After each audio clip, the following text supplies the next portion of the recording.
Le Grand Matin Sud Radio, 7h, 8h30, Patrick Roger. Il est 7h46, Sud Radio vous explique pourquoi les mutuelles vont probablement augmenter l'année prochaine. Les prix pourraient bondir. Il y a un bras de fer entre le gouvernement et les organismes de mutuelles. Nous sommes avec Frédéric Bizard, qui est professeur d'économie à l'École supérieure de commerce, président de l'Institut Santé, auteur de livres également sur le sujet. Bonjour.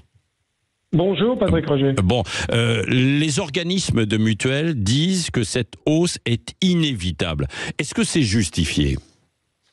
Écoutez, c'est à peu près le discours tenu récurrent, tenu tous les ans, c'est-à-dire qu'il y a une hausse des dépenses de santé, ce qui est vrai. Il y a une hausse à peu près de 2,5% par an en moyenne, si vous regardez la hausse moyenne. Mais cette hausse, d'où vient-elle ? Elle vient principalement de deux sources. La première, c'est malheureusement une hausse importante des affections de longue durée, c'est-à-dire des pathologies chroniques graves en France. On est à peu près à plus de 13 millions de personnes qui en ont une ou plusieurs. Et la deuxième chose, qui est plutôt une bonne nouvelle, c'est qu'on a beaucoup d'innovations, notamment d'innovations thérapeutiques comme l'immunothérapie, tout ça qui permet de faire de grands progrès médicaux, mais qui coûtent très cher. Qui finance ces deux sources de croissance ? C'est l'assurance maladie uniquement. Donc l'essentiel, si vous voulez, de la hausse des dépenses de santé est pris en charge, donc l'essentiel du risque financier, puisqu'un assureur sert à protéger par rapport à un risque, est pris en charge par l'assurance maladie. Donc malheureusement, cette justification-là est pas satisfaisante. Et en tout cas, ne peut pas justifier une hausse qu'on annonce de 10%, Patrick Roger. C'est pas, vous parlez d'une hausse, mais oui, c'est une hausse, mais c'est une hausse de 10%. 10%, bien sûr. Un retraité paye à peu près 2500 à 3000 euros par an. C'est à peu près un mois et demi de pension. Donc là, on est arrivé vraiment à la limite d'un modèle qui est en fait un contre-modèle économique et social. Oui, mais alors si c'est un contre-modèle, que peut-on faire ? Pour l'instant, de toute manière, on est obligé de composer avec ces mutuelles telles qu'elles existent écoutez, aujourd'hui. Si on considère que la politique ne sert pas à régler les problèmes, oui, restons avec un système qui ne fonctionne pas. Non, mais alors, c'est-à-dire, quelle piste, alors, quelle solution vous voyez, vous, Frédéric Bizard ? Il y a deux solutions. Une de court terme qui est, si vous voulez, de sortir d'une logique de monobloc où, en fait, vous n'avez pas réellement le choix parce que c'est l'État. Vous parlez du politique, c'est l'État qui doit sortir de cette solution. Il n'y a pas à jeter l'opprobre sur tel ou tel opérateur d'assurance privée qui ne fait que profiter d'une rente créée par l'État.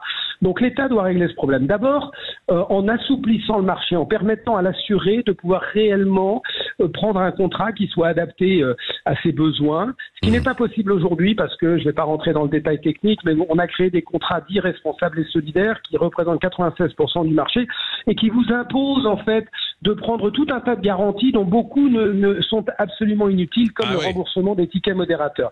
Donc il faut casser ce contrat-là et dire finalement je vais mettre un contrat standard, moi l'État, pour vous permettre de contrôler, de comparer les prix entre les opérateurs, pour savoir exactement à partir ça du existe, même produit. Les comparateurs existent d'assurance de mutuelle. Mais ça est faussé. Les comparateurs sont des comparateurs de courtiers.